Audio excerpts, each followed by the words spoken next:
ഇപ്പോൾ ഏറ്റവും പുതിയ വിഷയം ഷഫീഖ് കേസുമായി ബന്ധപ്പെട്ടാണ്. ഇപ്പോൾ ശിക്ഷാവിധി പറയുകയാണ് കോടതി. അനീഷയ്ക്ക്, അതായത് രണ്ടാനമ്മയ്ക്ക്, ഷഫീഖിനെ ക്രൂരമായി പീഡിപ്പിച്ച അനീഷയ്ക്ക് 10 വർഷം കഠിന തടവ്.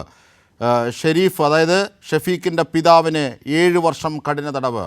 ഒരു കുട്ടിയെ കൊല ചെയ്യുന്ന സാഹചര്യമുണ്ടായ, ക്രൂരമായ രീതിയിൽ പീഡിപ്പിച്ച, തലയ്ക്കടക്കം പരിക്കേറ്റ ആ ആഘാതം ഇപ്പോഴും ഷഫീഖ് പേറുന്നൊരു സാഹചര്യം. കേരളത്തിൻ്റെ കരുതലായിരുന്നു യഥാർത്ഥത്തിൽ ഷഫീഖിനെ ഈ വിധത്തിലെങ്കിലും രക്ഷിച്ച് നിലനിർത്താനായത്. രാഗിണി എന്ന ആ അമ്മയുടെ സാന്നിധ്യം അടക്കം കേരളീയൻ്റെ മനസ്സിലുണ്ട്. അത്രയേറെ ക്രൂരമായിരുന്നു ആ 5 വയസ്സുകാരൻ ഏറ്റ പീഡനം. ആ പീഡനങ്ങൾക്കിതാ ആ നരാധമർക്ക്, അല്ലെങ്കിൽ ആ ക്രൂര കൃത്യം ചെയ്തവർക്ക് ഇതാ ശിക്ഷയായിരിക്കുന്നു. 10 വർഷം കഠിന തടവാണ് രണ്ടാനമ്മയ്ക്ക്, അനീഷ എന്ന രണ്ടാനമ്മയ്ക്ക് കോടതി വിധിച്ചിരിക്കുന്നത്. നേരത്തെ ഇരുവരും കുറ്റക്കാരാണെന്ന് കോടതി കണ്ടെത്തിയിരുന്നു. ഇതിനെ തുടർന്നാണ് ഉച്ചയ്ക്ക് ശേഷം ശിക്ഷാവിധിക്കായി മാറ്റിയത്. ഇപ്പോഴിതാ ശിക്ഷ വിധിച്ചുകൊണ്ടിരിക്കുന്നു. ഇപ്പോൾ ഏറ്റവും പ്രധാനപ്പെട്ടതായി നമുക്ക് പറയാനുള്ളത്, ഷഫീഖിൻ്റെ പിതാവിന് 7 വർഷം കഠിന തടവും രണ്ടാനമ്മയ്ക്ക് 10 വർഷം കഠിന തടവും. ഇതിൻ്റെ വിവരങ്ങളുമായി ഞങ്ങളുടെ പ്രതിനിധി ജോസിൽ ചേരുകയാണ്. ജോസിൽ, എന്തൊക്കെയാണ് ശിക്ഷാവിധിയുടെ വിശദാംശങ്ങൾ? അജിംഷാദ്, ഞാൻ കഴിഞ്ഞ ഒരു ടെലിയിൽ പറഞ്ഞതുപോലെ തന്നെ ആണ് വിധി വന്നിരിക്കുന്നത്. 10 വർഷം കഠിന തടവാണ് ഈ രണ്ടാനമ്മയ്ക്ക് വിധിച്ചിരിക്കുന്നത്. അതായത് 307 വകുപ്പ് പ്രകാരമുള്ള വധശ്രമം അടക്കമുള്ള കേസ് ഉണ്ടായിരുന്നത് ഈ അനീഷയ്ക്കെതിരെയാണ്. അനീഷയ്ക്കാണ് ഏറ്റവും കൂടുതൽ ശിക്ഷ ലഭിച്ചിരിക്കുന്നത്, 10 വർഷം. അതുപോലെ തന്നെ വിവിധ വകുപ്പുകൾ പ്രകാരം വർഷങ്ങൾ പറയുന്നുണ്ടെങ്കിലും അതെല്ലാം ഒരുമിച്ച് അനുഭവിക്കുക എന്നുള്ളതാണ് കോടതി വിധി പറയുന്നത്. അതിന്റെ അടിസ്ഥാനത്തിൽ ചിലത് 3 വർഷവും 2 വർഷവും 1 വർഷവും ഒക്കെ ഓരോ വകുപ്പുകൾ പ്രകാരം പറഞ്ഞിട്ടുണ്ടെങ്കിലും ഏറ്റവും കൂടുതൽ കാലാവധി പറഞ്ഞിരിക്കുന്നത് ഈ 307 വകുപ്പ് പ്രകാരമുള്ള ശിക്ഷയ്ക്കാണ്. അത് 10 വർഷം കഠിന തടവാണ്. അപ്പോൾ 10 വർഷം കഠിന തടവ് ഈ അനീഷ അനുഭവിക്കണം. അതുപോലെ തന്നെ ഒന്നാം പ്രതിയായിട്ടുള്ള പിതാവ് ഷെരീഫ് 7 വർഷം കഠിന തടവ് അനുഭവിക്കണം എന്നുള്ളതാണ് പറയാനുള്ളത്. മറ്റ് വിശദാംശങ്ങളൊക്കെ ഇപ്പം കോടതിയുടെ കൃത്യമായ വിധി പ്രസ്താവം നമ്മുടെ കയ്യിൽ കിട്ടിയെങ്കിൽ മാത്രമേ പറയാൻ പറ്റുള്ളൂ. ഇപ്പോൾ പ്രധാനമായിട്ടും വിവിധ വകുപ്പുകൾ പ്രകാരം ഓരോ പ്രതിയും അനുഭവിക്കേണ്ട ശിക്ഷ കാലാവധിയും അതുപോലെ തന്നെ പിഴസംഖ്യയും ഒക്കെ ജഡ്ജി പറയുന്നുണ്ടായിരുന്നു. പക്ഷെ നമുക്ക് ഈ ജഡ്ജി അകത്തിരുന്ന് പറയുമ്പോൾ നമുക്ക് കേൾക്കുന്നതിന്റെ ഒരു പരിമിതി ഉള്ളത് കൊണ്ട് തന്നെ നമുക്ക് പ്രധാനമായിട്ട് ഇപ്പോൾ പങ്കുവെക്കാനുള്ളത് ഏറ്റവും കൂടുതൽ ശിക്ഷ ലഭിച്ചിരിക്കുന്നത് 10 വർഷവും 7 വർഷവുമാണ്. അപ്പോൾ ഈ വകുപ്പുകളെല്ലാം ചേർത്ത് ഒരുമിച്ച് അനുഭവിക്കുക എന്നുള്ള കോടതി വിധി സാധാരണ വരുമ്പോൾ ഈ 10 വർഷവും 7 വർഷവും എന്ന് തന്നെ കണക്കാക്കാം. അനീഷയ്ക്ക് 10 വർഷവും ഷെരീഫിന് 7 വർഷവുമാണ്. ഈ പ്രധാനമായിട്ടും വകുപ്പുകൾ എന്ന് പറയുന്നത് 324, 326, 323 വകുപ്പുകൾ പ്രകാരമാണ് രണ്ടുപേർക്കും എതിരെ ചുമത്തപ്പെട്ടിരുന്നത്. ഈ രണ്ടാനമ്മയായിട്ടുള്ള ഈ അനീഷയ്ക്കെതിരെ മാത്രമാണ് 307 വധശ്രമ വകുപ്പ് ഉണ്ടായിരുന്നത്. ആ 307 വകുപ്പ് പ്രകാരമാണ് 10 വർഷം കഠിന തടവ്. അതോടൊപ്പം തന്നെ പിഴസംഖ്യ 1 ലക്ഷം ആണ് എന്നുള്ളതാണ് കേൾക്കാൻ സാധിച്ചത്.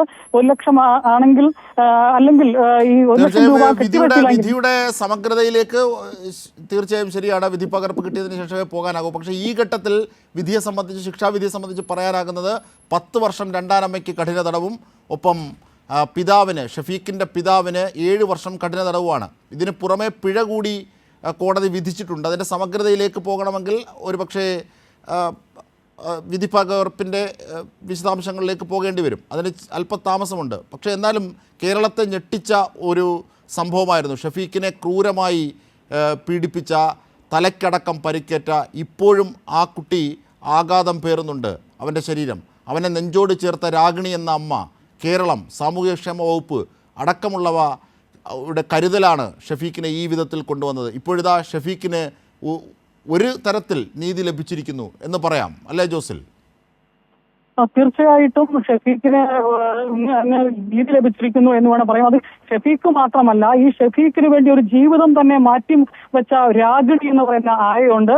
ചെറുപ്രായത്തിൽ തന്നെ ഈ ആയി വന്ന് വിവാഹം പോലും വേണ്ടെന്ന് വെച്ച് ഈ കുട്ടിക്ക് വേണ്ടി ജീവിതം ഇപ്പോൾ പെറ്റമ്മ എന്നുള്ളത് മാത്രമല്ല, എന്ന സങ്കല്പത്തിനപ്പുറം ഒരു പോറ്റമ്മയായി മാറി, അമ്മ തന്നെയായി മാറിയ രാഗിണി എന്ന് പറയുന്ന സ്ത്രീയുണ്ട്. അതുപോലെ തന്നെ നിരവധി ആളുകൾ ആ ഒരു ഘട്ടത്തിൽ ഈ നേരിട്ട് പോയി കണ്ട ആളുകൾ അവർക്കെല്ലാം മനസ്സിലാക്കുന്ന ഒരു കാഴ്ചയായിരുന്നു. ദേഹമാസകലം അടിച്ചൊടിച്ച്, പൊള്ളലേൽപ്പിച്ച്, തലയ്ക്ക് ഗുരുതരമായി പരിക്കേൽപ്പിച്ച്, ഓരോ പ്രദേശങ്ങളും പൊള്ളലേൽപ്പിച്ച്, ശരീരം മുഴുവൻ ഈ ജീവൻ തിരിച്ചു കിട്ടില്ല എന്നാണ് അന്ന് ഡോക്ടർമാർ പറഞ്ഞിരുന്നത്. പക്ഷേ അത്ഭുതകരമെന്ന രീതിയിൽ ഈ ഷഫീഖ് ജീവിതത്തിലേക്ക് തിരിച്ചു വരികയാണ് ചെയ്തത്. പക്ഷേ ഈ ബുദ്ധിമാന്ദ്യം അടക്കം സംഭവിച്ചു. അതുപോലെ തന്നെ സംസാരശേഷി നഷ്ടപ്പെട്ടു, കണ്ണിന്റെ കാഴ്ചക്ക് പ്രശ്നമുണ്ടായി, ഒരു കാല് ഒടിഞ്ഞ് ഇരിക്കുന്ന അവസ്ഥയുണ്ടായി.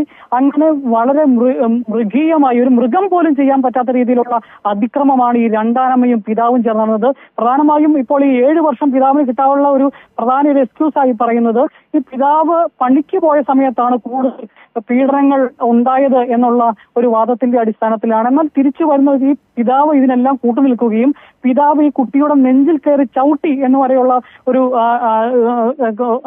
കുറ്റകൃത്യം ഉണ്ടായിരുന്നു. അതുപോലെ തന്നെ കാലൊക്കെ തല്ലി ഓടിച്ച്, ഇരുമ്പ് പൈപ്പ് ഉപയോഗിച്ച് കാല് തല്ലി ഓടിച്ചതും ഭിത്തിയിലേക്ക് തല കൊണ്ട് ഇടിപ്പിച്ചതുമെല്ലാം ഈ അനീഷയാണ്.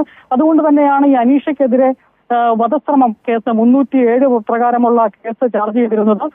അത് പ്രകാരമാണ് ഇപ്പോൾ അനീഷയ്ക്കും 10 വർഷം കഠിന തടവ് ലഭിച്ചിരിക്കുന്നത്. ഇപ്പോൾ 324 എന്ന് പറയുന്ന വകുപ്പ് ഗുരുതരമായി പൊള്ളലേൽപ്പിക്കലാണ്, 326 ഗുരുതരമായി പരിക്കേൽപ്പിക്കൽ. അതുപോലെ കഠിന തടവ് തന്നെയാണോ ഇരുവർക്കും കോടതി വിധിച്ചത് ജോസിൽ? തീർച്ചയായിട്ടും 10 വർഷത്തേക്കാണ് ശിക്ഷ വിധിച്ചിരിക്കുന്നത്. ഒപ്പം തന്നെ പിഴയും വിധിച്ചിട്ടുണ്ട്. 10 വർഷം അനീഷയ്ക്കും 7 വർഷം ഷെരീഫിനുമാണ് വിധി വന്നിരിക്കുന്നത്. അജിംഷാദ്, തീർച്ചയായും. കാരണം ഇതിന് പുറമെയാണ് പിഴ കൂടി വിധിക്കുന്നത് അല്ലേ?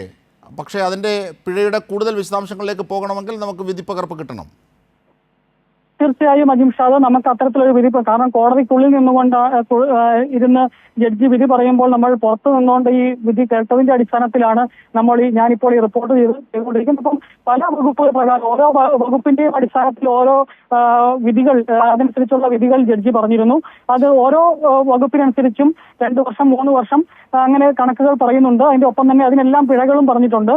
പക്ഷേ ഈ ഏറ്റവും കൂടുതൽ വിധി 10 വർഷം എന്ന് കേട്ട് അതാണ് അനീഷയ്ക്കെതിരെ വിധിച്ചിരിക്കുന്നത്. അത് ഇപ്പോൾ സ്വാഭാവികമായി മറ്റ് എല്ലാം കൂടി അനുഭവിക്കുമ്പോൾ ചിലപ്പോൾ 10-23 വർഷം തടവെന്നൊക്കെ വേണമെങ്കിൽ പറയാമെങ്കിൽ പോലും ഫലത്തിൽ ശിക്ഷ വരിക ഈ 10 വർഷം, ഏറ്റവും കൂടുതൽ വരുന്ന ശിക്ഷയായ 10 വർഷവും 7 വർഷവും ആയിരിക്കും. ഒരു വസ്തുത, പലതരത്തിലും അവർ നിയമവ്യവസ്ഥയെ, സംവിധാനങ്ങളെ തെറ്റിദ്ധരിപ്പിക്കാൻ ശ്രമിച്ചിരുന്നു. ഈ ഫിറ്റ്സ് വന്ന് അത്തരത്തിൽ ഫിറ്റ്സ് വന്ന് കട്ടിൽ നിന്ന് വീണതാണ് എന്നതടക്കമുള്ള കാര്യങ്ങളായിരുന്നു ആദ്യം അവർ ധരിപ്പിച്ചിരുന്നത്, ആശുപത്രി അധികൃതരെയും പോലീസ് സംവിധാനങ്ങളെയും ഒക്കെ. പക്ഷേ പോലീസിൻ്റെ കൃത്യമായ കണ്ടെത്തൽ, സാക്ഷികളുടെ മൊഴികൾ ഒക്കെ രേഖപ്പെടുത്തി. സാക്ഷികൾ ആരും അവസാന ഘട്ടം വരെ കൂറുമാറാതെ പ്രോസിക്യൂഷനൊപ്പം നിന്നു എന്നുള്ളതാണ് ഇതിലെ മറ്റൊരു പ്രത്യേകത കൂടി. അങ്ങനെ കയ്യും മെയ്യും ഒന്നിച്ചാണ് ഈ നീതി ഇവിടെ നടപ്പായത്. ഒരുപക്ഷെ പ്രോസിക്യൂഷൻ്റെയും പോലീസിൻ്റെയും കൃത്യമായ ഇടപെടലുകൾ, തെളിവുകൾ ശേഖരിക്കുന്നതിലും അത് കോടതിയിൽ എത്തിക്കുന്നതിലുമൊക്കെ പഴുതടച്ചുള്ള നീക്കം, അതുകൂടി ഈ ഘട്ടത്തിൽ എടുത്തു പറയേണ്ടതാണ്, അടിവരയിടേണ്ടതാണ്. ഈ വെല്ലൂർ ആശുപത്രിയിലെ ഡോക്ടർ ജോർജ് തരിയൻ അടക്കമുള്ള ഡോക്ടർമാർ ഇതിനെ സംബന്ധിച്ച് വ്യക്തമായി പറഞ്ഞിട്ടുണ്ട്. ഇതൊരു കാരണവശാലും അങ്ങനെ ഫിക്സ് വരാൻ തക്കമുള്ള ഒരു സംഭവമല്ല. ഇത് മാരകമായി മുറിവേൽപ്പിച്ചിട്ട് തന്നെ, തലച്ചോറിന് മുറിവേൽപ്പിച്ചുണ്ടായ മുറിവാണ് എന്നുള്ളത് ഈ ഡോക്ടർ ജോർജ് തരിയൻ അടക്കമുള്ള ഷഫീഖിനെ ചികിത്സിച്ച ഡോക്ടർമാരടക്കം മൊഴി കൊടുത്തിട്ടുണ്ട്. അതുപോലെ തന്നെ ഈ അന്വേഷണം നടത്തിയ ഉദ്യോഗസ്ഥരും അതുപോലെ നിരവധി ഡോക്ടർമാർ ഈ ഷഫീഖിനെ വിവിധ ഘട്ടങ്ങളിൽ ശരീരത്തിന് വിവിധ ഭാഗങ്ങളിൽ മുറിവേറ്റുണ്ട്. അവരെല്ലാം പറഞ്ഞത് ഒരു കാരണവശാലും ഈ ഇത്തരത്തിൽ എന്തെങ്കിലും നേരത്തെ ഉണ്ടായിരുന്ന പ്രശ്നത്തെ തുടർന്ന് ഉണ്ടായിട്ടുള്ളതല്ല. ഇത് മാരകമായി മുറിവേൽപ്പിച്ച ബോധപൂർവം ഉണ്ടാക്കിയ ഒരു അപകടാവസ്ഥയാണ്. അങ്ങനെ ഈ കൃത്യമായി ഈ പ്രതികൾ ചേർന്ന് ഒരുക്കിയ ഈ കുട്ടിയെ ഒഴിവാക്കുക എന്ന ലക്ഷ്യത്തോടു കൂടി നടത്തിയ ക്രൂരമായ പീഡനത്തിന്റെ ഫലമായിട്ടാണ് ഈ കുട്ടി ഈ അവസ്ഥയിൽ എത്തിയത് എന്നുള്ളത് ഈ ചികിത്സിച്ച ഡോക്ടർമാരടക്കം ഈ കോടതിക്ക് മൊഴി നൽകിയിട്ടുണ്ട്. അതിന്റെ അടിസ്ഥാനത്തിൽ കൂടിയാണ് ഈ ഇത്തരത്തിൽ, അത് മാത്രമല്ല ഈ അനീഷയുടെ മാതാവ് പോലും ഈ ഇത്തരത്തിലുള്ള ഒരു മൊഴിയാണ് കൊടുത്തത്. ഇവർ ക്രൂരമായി മർദ്ദിക്കുന്നത് കണ്ടിട്ടുണ്ട് എന്നുള്ള രീതിയിൽ ഈ രണ്ടാനമ്മയുടെ മാതാവ് തന്നെ വന്ന് സാക്ഷിമൊഴി പറയുന്ന അവസ്ഥയുണ്ടായി. തീർച്ചയായും പ്രോസിക്യൂട്ടർ മാധ്യമങ്ങളെ കാണുന്നുണ്ട്.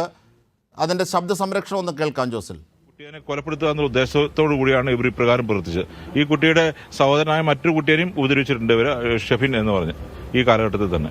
മോട്ടീവ് പറയുന്നത് ഇവരെ സ്വകാര്യ ജീവിതത്തിൽ ഇവർക്ക് കുട്ടി തടസ്സമായിരുന്നു. അതായത് ഒറ്റമുറിയുള്ള ഒരു വീട്ടിലാണ് ഇവർ താമസിച്ചിരുന്നത്. ഇവർ ഒരു അടുക്കളയും ഒരു കിടപ്പുമുറിയും മാത്രമുള്ള മുറിയിലാണ്. അവർ സ്വകാര്യ ജീവിതത്തിൽ ആ കുട്ടിയുടെ തടസ്സമായിരുന്നു എന്നുള്ളതാണ് മോട്ടീവ്. Thank you. ഞങ്ങളിപ്പോൾ ഷഫീഖിനെ കാണാനായിട്ട് അൽ അസർ മെഡിക്കൽ കോളേജിലേക്ക് പോവുകയാണ്. ഷഫീഖിൻ്റെ ആയ രാഗിണി സംസാരിച്ചിരുന്നു. അവർക്ക് വളരെ സന്തോഷത്തിലാണ്. കുട്ടിയെ ഞങ്ങൾ ഇതിപ്പോൾ പോയി കാണാൻ പോവുകയാണ്. Thank you. ഇപ്പം തന്നെ പോവാം. തീർച്ചയായും ജോസിൽ, പ്രോസിക്യൂട്ടർ പറഞ്ഞത് ഇതാണ്. കാരണം ഈ ക്രൂരമായ പീഡനം, ഇതിന് അവർക്ക് നിദാനമായത് അവരുടെ ജീവിതത്തിലെ സ്വകാര്യത സംരക്ഷിക്കുക എന്നതായിരുന്നു. അതാണ് അവരുടെ മോട്ടീവ്. അതടക്കം കോടതിയിൽ തെളിവായി എത്തിക്കാനായി എന്നതാണ് പ്രോസിക്യൂഷൻ്റെ വിജയം. കാരണം മോട്ടീവൊക്കെ കൃത്യമായി സംസ്ഥാപിച്ചാൽ മാത്രമേ ശിക്ഷ അത്തരത്തിൽ സമഗ്രമാവുകയുള്ളൂ. അതാണ് പ്രോസിക്യൂട്ടർ പറഞ്ഞതിൻ്റെ അർത്ഥം. മാത്രമല്ല, ആ രാഗിണി ആയയല്ല, അമ്മയാണത്. അമ്മയെന്ന് തന്നെ നമുക്ക് പറയാം. ആ രാഗിണി അമ്മയെ കാണാനായി പോവുകയാണ് ഷഫീഖ് കഴിയുന്ന മെഡിക്കൽ കോളേജിലേക്ക്. ഈ വിധിയുടെ വിശദാംശങ്ങളൊക്കെ അവരെ അറിയിക്കാൻ. ആ നീതി ലഭിച്ചാൽ മാത്രം പോരല്ലോ, അത് എത്തിയെന്ന് അറിയുക കൂടി വേണമല്ലോ ആ പ്രക്രിയയ്ക്കായി. അങ്ങനെ അതാണ് പ്രോസിക്യൂട്ടർ പറഞ്ഞതും. ജോസിൽ, തീർച്ചയായും രണ്ടാനമ്മയുടെയും അച്ഛൻ്റെയും ക്രൂരപീഡനത്തിനിരയായി അർദ്ധപ്രാണനായ, ശരീരത്തിൽ ഇപ്പോഴും അതിൻ്റെ ആഘാതങ്ങൾ പേറുന്ന ഷഫീഖ് എന്ന തൊടുപുഴയിലെ ആ 5 വയസ്സുകാരൻ 11 വർഷങ്ങൾക്ക് മുമ്പാണ് അവൻ അത്തരത്തിലൊരു ക്രൂരപീഡനത്തിന് ഇരയായത്. അത് ഒന്നല്ല, നിരവധി തവണയായി അത്തരത്തിൽ ക്രൂരപീഡനം ഈ സൃഷ്ടാക്കൾ എന്ന പിതാവും അല്ലെങ്കിൽ രണ്ടാനമ്മയ്ക്കും നിന്നും ക്രൂരമായ പീഡനങ്ങൾ അവൻ നിരന്തരം ആ കുഞ്ഞ് ശരീരവും മനസ്സും ഏറ്റുവാങ്ങുകയായിരുന്നു. 5 വയസ്സായിരുന്നു അവനുണ്ടായിരുന്നത്. ഒരു വേളയിൽ ആ അക്രമം അങ്ങനെ ഉത്തുംഗതയിൽ എത്തുകയും അവൻ കുഴഞ്ഞു വീഴുകയും ചെയ്തു. പിന്നീട് അവൻ അബോധാവസ്ഥയിലേക്ക് പോയി. ആ ഘട്ടത്തിലാണ് അവനെ അവർ ആശുപത്രിയിൽ എത്തിക്കുന്നത്. എന്നിട്ട് പറഞ്ഞത് തെറ്റിദ്ധരിപ്പിക്കുന്നതായിരുന്നു. കട്ടിൽ നിന്ന് വീണതാണ് അത്തരത്തിൽ അപകടങ്ങൾ പറ്റാൻ കാരണമെന്ന്. പക്ഷേ ആശുപത്രി അധികൃതരുടെയും പിന്നീട് പോലീസിൻ്റെയും അയൽവാസികളുടെയും എന്തിനാ വീട്ടിൽ തന്നെ ഉണ്ടായിരുന്ന മറ്റ് മനുഷ്യരുടെയും ഒക്കെ മൊഴിയുടെയും മറ്റ് വിശദാംശങ്ങളുടെയും ഒക്കെ അർത്ഥത്തിൽ പോലീസ് കേസെടുത്ത് അന്വേഷിച്ചു. അതിൻ്റെ സമഗ്രതയിലേക്ക് പോയി. ഇരുമ്പ് വടി കൊണ്ട് കാലുകൾ കടിച്ചു പൊട്ടിച്ച് തലകളുടെയും തലയോട്ടിയും തകരുന്ന തരത്തിലേക്ക് മർദ്ദിച്ച് ആ 5 വയസ്സുകാരനെ കൊല്ലാക്കൊല ചെയ്യുകയായിരുന്നു എന്ന് ഒടുവിൽ നിയമത്തിന് ബോധ്യമായി, പോലീസിന് ബോധ്യമായി. അത് നിയമ സംവിധാനത്തിലേക്ക് എത്തിക്കാൻ പഴുതടച്ച സമഗ്രമായ അന്വേഷണമാണ് പോലീസും തുടർന്ന് പ്രോസിക്യൂഷനും നടത്തിയത്.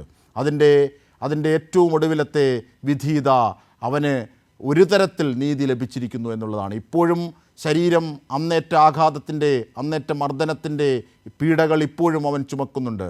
അവൻ്റെ ശരീരം തളർന്ന അവസ്ഥയിലാണ്. അവനിപ്പോഴും മെഡിക്കൽ കോളേജിലാണ്. അവനെ നെഞ്ചോട് ചേർത്ത് പിടിച്ച രാഗിണി എന്ന അമ്മയും കേരളവും ഒക്കെ അവിടെയുണ്ട്. ഈ ഒരു ഘട്ടത്തിലാണ് ഇതാ ശിക്ഷാവിധി എത്തുന്നത്. അവർ കുറ്റക്കാരാണെന്ന് നേരത്തെ കോടതി വിധിച്ചിരുന്നു.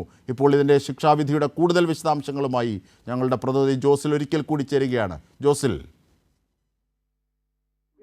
അജിംഷാദ് 307 വകുപ്പ് പ്രകാരം 10 വർഷം തടവും 2 ലക്ഷം രൂപ പിഴയുമാണ്. വധശ്രമം, അത് രണ്ടാനമ്മയ്ക്ക് മാത്രമല്ലേ വധശ്രമം ചുമത്തിയുള്ളൂ അല്ലേ? അതെ.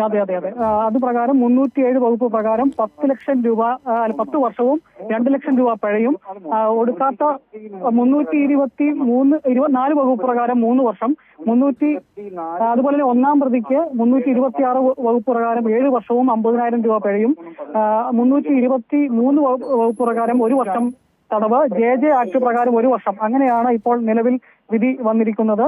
കൂടുതൽ വിവരങ്ങൾ ഇനിയും കിട്ടേണ്ടതായിട്ടുണ്ട്. ഇപ്പോൾ ഒരു അനൌദ്യോഗികമായി നമ്മൾ എടുത്ത ഒരു കണക്കാണ് അജിംഷാദ്. തീർച്ചയായും സർക്കാർ അഭിഭാഷകൻ പറഞ്ഞത് ഈ വിധിയുടെ വിശദാംശങ്ങളുമായി ഷഫീഖിൻ്റെ അടുത്തേക്ക് പോകുന്നു എന്നാണ് ഏറ്റവും ഒടുവിലെ ശബ്ദ സന്ദേശത്തിൽ അല്ലെങ്കിൽ ശബ്ദ സംരക്ഷണത്തിൽ നമുക്ക് മനസ്സിലാക്കാനായത്. അതിൽ രാഗിണി അമ്മയെ അടക്കം കണ്ട് കാര്യങ്ങൾ അവതരിപ്പിക്കും. കാരണം ഇപ്പോഴും ഷഫീഖ് അവർ അന്നേൽപ്പിച്ച ആഘാതത്തിൻ്റെ ദൗർബല്യത്തിലാണ് അല്ലേ ജോസിൽ? തീർച്ചയായിട്ടും അജിംഷാദ്, നമ്മളടക്കം ഇപ്പോൾ ഈ രാഗിണി എന്ന് പറയുന്ന ആയയുടെയും ഷഫീഖിന്റെയും അടുക്കിലേക്ക് പോവുകയാണ്. അവിടെ ചെന്ന് ഇത്തരത്തിലുള്ള ഒരു അവരെ സംബന്ധിച്ചിടത്തോളം അത്ര സന്തോഷകരമല്ലെങ്കിൽ പോലും ഒരു ആശ്വാസം നൽകുന്ന വിധിയാണ്. ഇത്തരത്തിൽ ക്രൂരമായ ഒരു പീഡനം ഏൽപ്പിച്ചതിന് ശേഷം അവർക്ക് തക്കതായ ഒരു ശിക്ഷ ഇന്ത്യൻ നീതിപീഠത്തിന്റെ ഭാഗത്തു നിന്നും ഉണ്ടായി എന്നുള്ള ഒരു ആശ്വാസകരമായ ഒരു അവസ്ഥയിൽ കൂടി കടന്നു പോകുമ്പോൾ അവരുടെ ആ ആശ്വാസത്തിൽ പങ്ക് ആളുകളിലേക്ക് എത്തിക്കാൻ നമുക്കും കൂടി ബാധ്യതയുണ്ട്. കാരണം ഒരു നാട് മുഴുവൻ ഇവരുടെ വിധിക്കായി കാത്തിരിക്കുന്ന ഒരു ഇത് നമുക്ക് അറിയാം. ക്രൂരമായിട്ടാണ് ഇത്തരത്തിൽ ഈ ഷഫീഖിനെ ഇവർ രണ്ടുപേരും ചേർന്ന് മർദ്ദിച്ച് അവശനാക്കിയത്, മൃതപ്രായനാക്കിയത്. ഈ നമുക്കറിയാം ഇപ്പോഴും ഇപ്പം 17 വയസ്സുണ്ട് ഈ ഷഫീഖിന്. വളരെ ചെറു പ്രായത്തിൽ, നല്ലൊരു പ്രായത്തിൽ ഇത്തരത്തിൽ ജനിപ്പിച്ച പിതാവിന്റെയും അതുപോലെ തന്നെ രണ്ടാനമ്മയുടെയും ഭാഗത്ത് നിന്ന് അമ്മ ഇപ്പോഴും ജീവിച്ചിരിപ്പുണ്ട്. ആ സ്ത്രീയെ ഇത്തരത്തിൽ വിവാഹം കഴിച്ചതിന് ശേഷം ഈ ഷെരീഫ് ഉപേക്ഷിക്കുകയായിരുന്നു. 2 മക്കൾ ഉണ്ടായതിനു ശേഷം ഉപേക്ഷിക്കുകയായിരുന്നു. അതിനുശേഷം ഇപ്പോൾ ഈ രണ്ടാമത്തെ സ്ത്രീയിൽ 4 മക്കളാണുള്ളത്. അങ്ങനെ 6 മക്കളെ ജനിപ്പിച്ചതിൽ ഈ ഒരു കുട്ടിയെയാണ് ഇത്തരത്തിൽ ക്രൂരമായി അല്ല, ഇപ്പൊ പ്രോസിക്യൂട്ടർ പറഞ്ഞു മറ്റൊരു കുട്ടിയെയും ഇവന്റെ അനിയനെയും ഇതേ മാർഗത്തിൽ അവർ പീഡിപ്പിക്കുന്നുണ്ടായിരുന്നു എന്ന്. അതൊക്കെ കോടതിയിൽ അവതരിപ്പിച്ചു. കാരണം ഇവരുടെ അത്തരത്തിലുള്ള ഒരു ക്രിമിനൽ പശ്ചാത്തലം ബോധ്യമാക്കാൻ, ഇത് യാദർശികമല്ല എന്ന് ബോധ്യമാക്കാനായിരിക്കാം നിയമത്തിന് മുന്നിൽ, അല്ലേ? അജിംഷാദ്, അത് ഇന്ന് ജഡ്ജി ചോദിച്ച ഒരു കാര്യമുണ്ട് പിതാവിനോട്, എന്താണ് പറയാനുള്ളത്, എന്താണ് പ്രയർ എന്ന് ചോദിച്ചപ്പോൾ പറഞ്ഞത്, എനിക്ക് ഈ തീർച്ചയായും ശരി ശരി ശരി ഇനി ഇപ്പോൾ രാഗിണി അമ്മയുടെ ആയല്ല അമ്മയാണ്. കാരണം അവരെ ഷഫീഖിനെ അവരുടെ അടുത്തുനിന്ന് പണ്ട് മറ്റ് നിയമ സംവിധാനങ്ങളുടെയൊക്കെ ഭാഗമായി മാറ്റുന്ന ഘട്ടത്തിൽ അവർ പൊട്ടിക്കരഞ്ഞതൊക്കെ വൈകാരികമായ ഓർമ്മയുണ്ട്. അതുകൊണ്ട് അത് വളർത്തമ്മയാണ്. ആയ എന്ന് പറയുമ്പോൾ ഒരു പക്ഷേ ചുരുങ്ങിപ്പോകും. കാരണം ഷഫീഖിനെ ആ രീതിയിലാണ് കേരളം ഒന്നാകെ ചേർത്ത് പിടിച്ചത്. എന്തായാലും ഷഫീഖിന് ഒരു തരത്തിൽ നീതി ലഭിച്ചിരിക്കുന്നു. ഷഫീഖിനെ ക്രൂരമായി പീഡിപ്പിച്ച, ഷഫീഖിനെ അർത്ഥപ്രാണനാക്കിയ ആ പിതാവിനും ആ രണ്ടാനമ്മയ്ക്കും ശിക്ഷ, കടുത്ത ശിക്ഷ, 10 വർഷം കഠിന തടവാണ് അവർക്ക് ലഭിച്ചത്. ഒപ്പം പിതാവിന് 7 വർഷം കഠിന തടവ്. ഇതിൻ്റെയൊക്കെ വിശദാംശങ്ങളാണ് ജോസിൽ നൽകിയത്.